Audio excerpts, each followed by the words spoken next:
Hi, everyone, and thank you for tuning in to this week's Motivational Moments episode.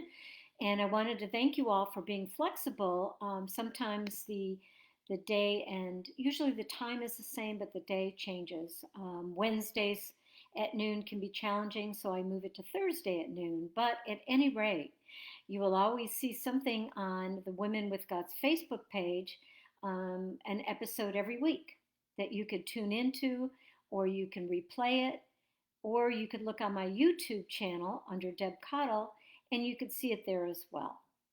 So thank you so much for tuning in, and I really appreciate my audience, and I appreciate everyone that comes and joins me on a weekly basis to get 5 or 10 minutes of motivation, learn something new, share some tips and techniques, share stories, whatever is important at the time. And that being said, I will tell you that one thing that really is on my mind, and I can't get it off my mind, is what happened on the 4th of July in Highland Park, Illinois. I'm sure it rattled everybody else's cages as well. It just seems so surreal, especially for me when I grew up in Glenview, Illinois, which is just literally 10 miles away from Highland Park. I also have several friends that live in Highland Park, and I've heard from some of them.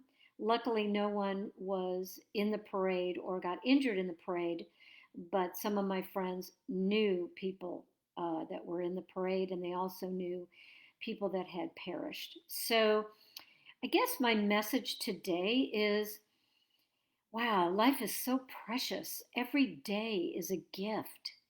And we have to make sure that we do our best to make every day count, whatever it is. It could be a small thing, it could be a big thing.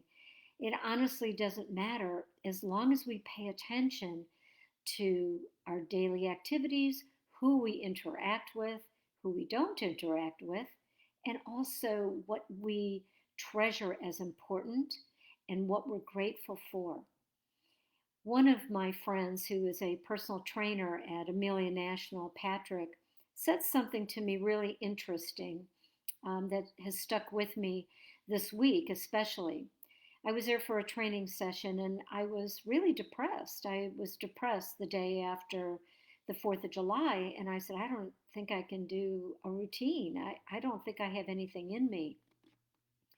And he said, well, I think that people should look at their lives in a different way. I think we should start appreciating and giving gratitude for the people that are in our lives. And he suggested, which I thought was brilliant, that to take 5 minutes every day to give gratitude to the top 5 people in your life. And he asked me, who are your top 5 people? And I laughed. I said, well, do you want me to name them? Because he knows all of them. I started out with Frankie, our 18-year-old Chihuahua. That didn't go over really well, but he is on the list.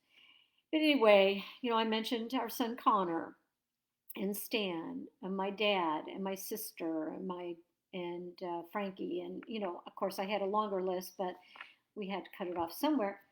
And he said it's really important that we could spend 5 minutes on each person or 5 minutes total, but really putting them in our consciousness, giving thanks for them in our lives, being grateful for them in our lives, and also to show them how we feel about them and to tell them that we are grateful.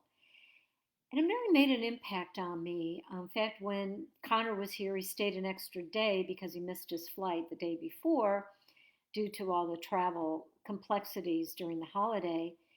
And when he left, I remembered what Patrick said, and I held him a little closer. And I told him how grateful I was that he made the trip to be with us over this weekend. I told him I loved him. I told him to be safe. And I just had such an overwhelming feeling of gratitude and appreciativeness. It just was a great, great feeling. And I want to encourage all of you to be able to practice that, that 5 minutes a day with the 5 people that you are the most grateful for, and see how that changes your energy. And it also changes how you feel on so many different levels. And don't be afraid to tell those people that you love how you feel about them, because life, as we know, is so short. I also ran across a quote online from Emily Dickinson, and I thought this was really appropriate for what we're talking about. And she said, find ecstasy in life. The mere sense of living is joy enough. She also suggests that happiness often depends on living in the moment and reminding ourselves that life itself is bound with countless wonderful experiences, small surprises, and endless possibilities. In an 1870 letter to her editor and longtime correspondent, T.W. Higginson, Dickinson wrote this: that it will never come again is what makes life sweet.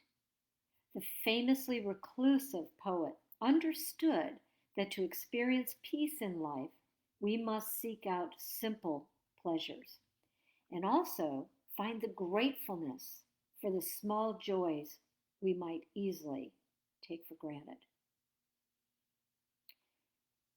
Take some time.